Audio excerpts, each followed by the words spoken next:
Move on. Also, the other team in New York. The other team in New York, I say. The other team, that's just so disrespectful. The other championship contending team in New York. It's true. Think about this for a minute. The I Brooklyn would Nets, say the Saturday other. night. Frame it that I wouldn't way. say, Jay, Don't I wouldn't frame say it that the way. other championship contending team. The Fair. only championship contending team. That's right. Fair. And I have acknowledged that. So, but still, Saturday night, they too got off to a slow start. They too looked like, not playing for a week, had to knock off some rust, weren't making their threes early. But man, that second half. And I said this early, we all do this week one of NFL. We have these irrational takes. I'll do the irrational takes out of the first weekend of the NBA playoffs. And my irrational take, which I don't think is so irrational, is after watching that second half, the Nets are going to roll through the East. After watching everybody else in the East and watching the Nets, they're going to roll through the East. That's how I feel after watching the second half. They have way too much firepower, and when they want to play defense, they can. And they're pretty good at it. Alan, you're so wrong. You're so wrong on this one. Did you watch how stagnant they're? I mean, granted, second half, those boys started to light up. But do you know how it was one-on-one basketball for the Nets? It was like, hey, KD, do your thing. Then Kyrie was like, it's my turn. Then James was like, it's my turn. Then Kyrie was like, hey, it's my turn.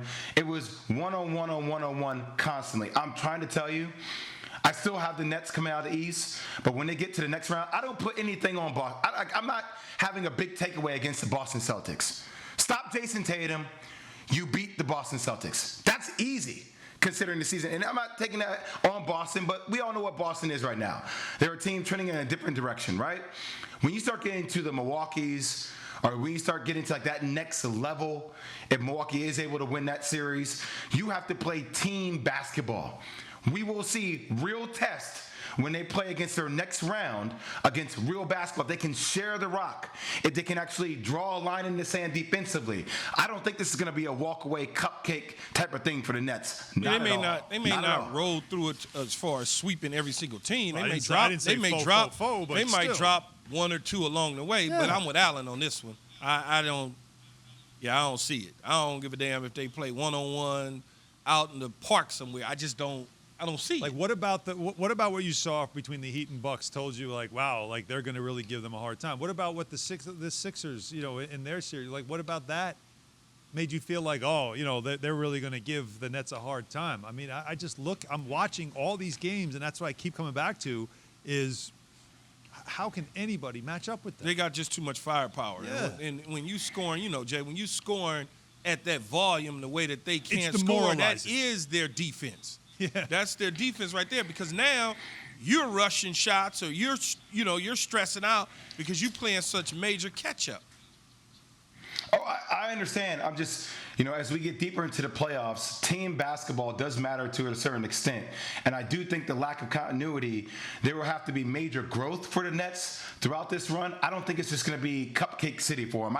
There's going to be some battles where series might go to 6 or 7 that they're going to need to really find a way to grind out. It's not going to be like they're just going to smack everybody 4-0 or a gentleman's sweep in 5-0 and 4-1. What do you think of now that we've seen all the game ones? What series stands out to you as the most compelling, Jay? Which one is the one you're like, man, this is one you definitely don't want to miss a game?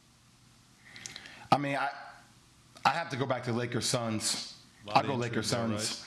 Right? There's so much. I go Lakers Suns. I go Bucks Heat, just because I saw, for as much as you guys went hard on Giannis and that opening segment about Jimmy Butler driving by him, and that was one segment that we showed on NBA Countdown. I mean, Jimmy Butler was 4 of 22 from the field, and he was guarded by Giannis, right? Like, he couldn't. I mean, Giannis did defend that matchup very well throughout the entire course of the game. So understanding how the Miami Heat shot so poorly, like, that's also going to be a series that I think can go 6 or 7. Are you watching anything other than Lakers?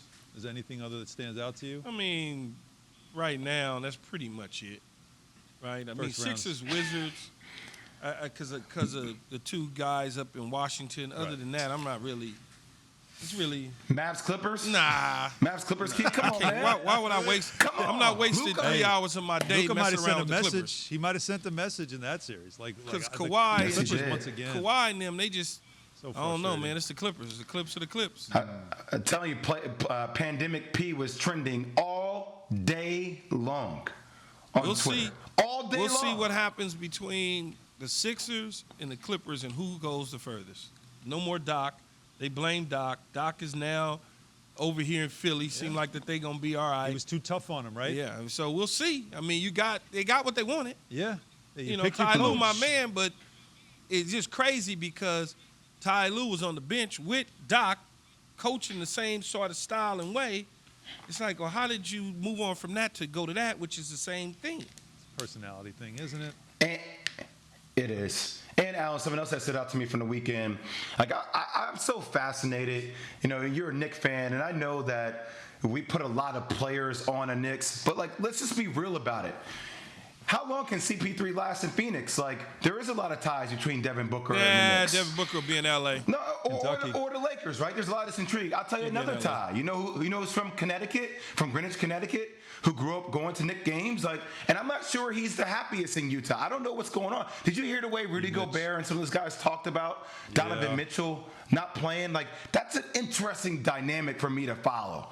Like, him and Bogey, Rudy Gobert were like, hey, I don't know our star players are ready to play in game one. They dropped that game to the Grizzlies. What happened there, though, Jay? Because I thought he declared himself ready.